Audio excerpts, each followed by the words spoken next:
Nikki Hiltz, a picture of concentration. Chris Chavez, as we're back in Philly, slam day 2. Nikki Hiltz, 800 short distance. Yeah, Nikki's been one of those athletes that has been knocking on the door of winning a slam title. Runner-up finishes in both Kingston and in Miami. Great fan base turnout here. Lots of signs I saw for in support of Nikki here. And they've not been anything but joyful throughout this, right? You keep watching Nikki Hiltz and smile, smile, joy, all kinds of stuff. On top of that, it's Pride Month now, so an extra edge from that too for Nikki. Good look at Jess Hall, who really helped make the race in the 1500 yesterday.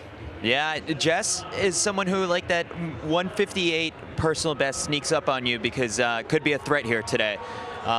So I'm watching Jess Hall very closely in this one because she, gave it a really good effort in that first race. Nikki Hiltz, 8.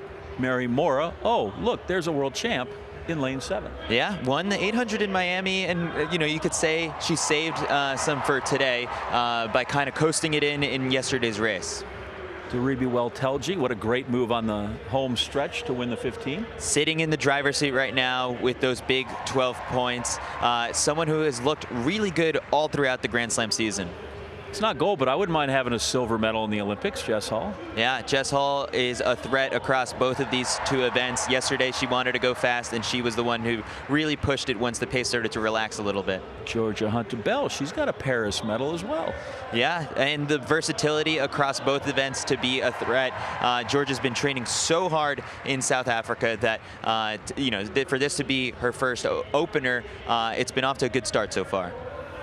Addie Wiley, she's on a bit of a heater breaking 2 minutes. Yeah, I mean, 157.55 is her season's best from May 25th, and so that's the fastest one so far in this field.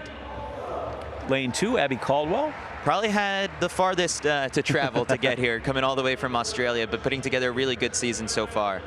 Let's hear it for Nia Akins and hear what the Penn folks had to say about her. That's right. You hear that? This crowd loves her. She'll know how to get through this, right? She's in lane 1, 2, 3, so they got to move out, and then the other outside lane's got to move in. Eventually, they all run 800 meters. Up to the booth for the call. So a bit of an unusual break in the 800 meters. Normally we run one bend, as we will do here, and then there's a green line, and at that point they all break for the inside. Well, the thing is, lanes 1, 2, and 3 have to break for lane 4, because that's where the race is run in terms of the full distance. So once they've come to the green line, Addie Wiley has started very quickly, moves out, whereas Mary Mora moves across. And actually, Addie Wiley hasn't yet quite got into lane 4. Now there's Nia Akins. Ooh, I like that. Almost the whole of the home straight. Jess Hull's struggling for a bit of pace, as you'd expect, because Mary Mora's taking this out nice and quick. Well, I spoke to Nikki Hiltz's coach, and Julie Benson said that Nikki has had an up and down last week. She stepped off doing some drills and tweaked their hamstring, and Nikki is working through that, but they're ready to run today and excited about it. But Addie Wiley, coming back from Rabat, like you said, looking very sharp today. Taking it on, going past Mary Mora. Well, Tenchi takes the invitation to follow. And then just behind, Georgia Hunter-Bell in 4th place at the moment. Mary Mora had to relinquish the lead. She normally doesn't like doing that, loves to control from the front.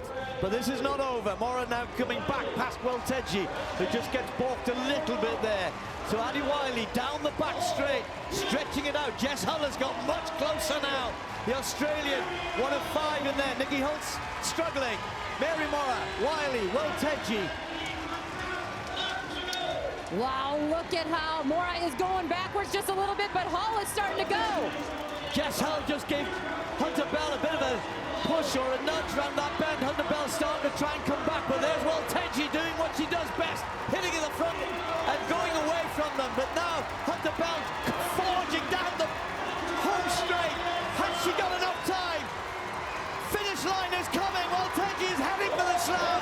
She's going to make it 2 wins. Hunter-Bell just comes up short.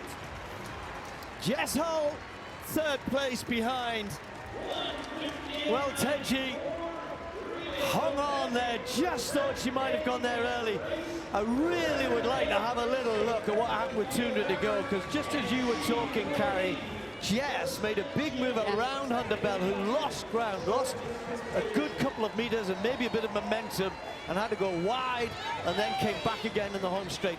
Almost got there, but not quite. Well, Hull kind of got boxed in a little bit there, had to figure out on the move what to do.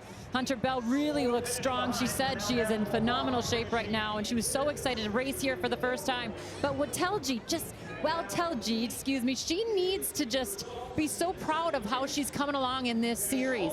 She looked so good in Kingston, then she went to Miami and looked good. She has looked so sharp and confident in her racing ability. I have loved watching how she has grown up in this sport, and she's still so young, only 23 years old. Georgia with a very good run, much better than yesterday. Looked a little bit off it yesterday. That might have just needed that race. This is what happened. Did you see there? Just kind of saw a gap because Addie Wiley was tiring and she went for it. Didn't do anything wrong.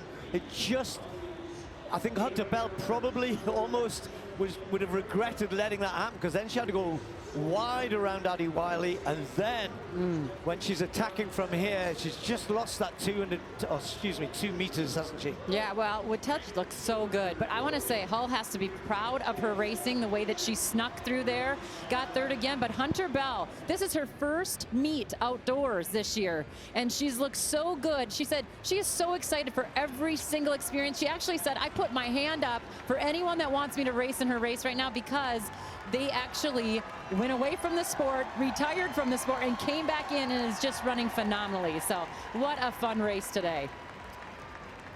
Yeah, her story is a great one of came back to the sport and has had an incredible 18 months or so, including that Olympic bronze medal. Same training group as Olympic 800-meter champion Keely Hodgkinson, and Welteji did contest this event. So Darimi Welteji, the first woman to sweep both short distance events, Chris. Yeah, who needs coffee when you could just wake up and rewatch that race over and over again? That'll wake you up. Oh my gosh, that was so thrilling. And Welteji would just look fantastic the whole entire time, and her form was so strong in that final stretch where there was just utter chaos happening. Mary Mora took it out so hard, and Welteji kept her cool and managed to find that gear in the closing stages of the race to maneuver through traffic and at the same time, power away for the win. But Georgia Hunter Bell gave her a really good challenge.